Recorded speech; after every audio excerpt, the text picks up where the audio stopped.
Tu sais pas où crècher ce soir? Eh ben alors que je cherchais une place en crèche, je suis tombé sur l'impasse de l'enfant Jésus. Mais pourquoi elle s'appelle comme ça? On va voir ça après, car déjà dans les évangiles, quand l'enfant Jésus naît, Marie et Joseph aussi n'ont pas de lieu pour crècher. Donc eux aussi sont dans une impasse. Petit récap biblique, on vous refait l'histoire.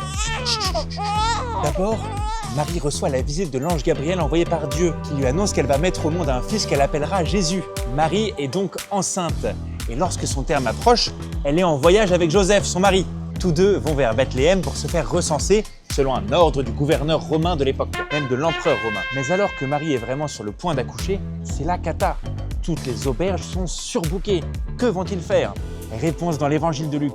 Or, comme ils étaient là, furent accomplis les jours où elle devait enfanter. Et elle mit au monde son fils, le premier-né, et elle l'emmaillota et le coucha dans une mangeoire, parce qu'il n'y avait pas de place pour eux dans la salle commune. Le petit Jésus arrive donc dans une mangeoire, aussi appelée crèche. Car crèche, à l'origine, ça veut dire mangeoire ou râtelier pour bestiaux dans une étable. D'où la crèche que l'on connaît bien, avec des petits santons de Provence, des moutons, de la paille, etc. Mais aussi les crèches, les établissements où l'on accueille les tout-petits, sans doute en souvenir de la naissance de ce tout-petit par excellence, l'enfant de Bethléem, Jésus. Mais ici, à Paris, pas question de crèche dans l'impasse de l'enfant Jésus. C'est juste une voie de 55 mètres de long au cœur du 15e arrondissement de la capitale. La rue s'appelle comme ça en référence à l'hôpital Necker des enfants malades, situé juste ici.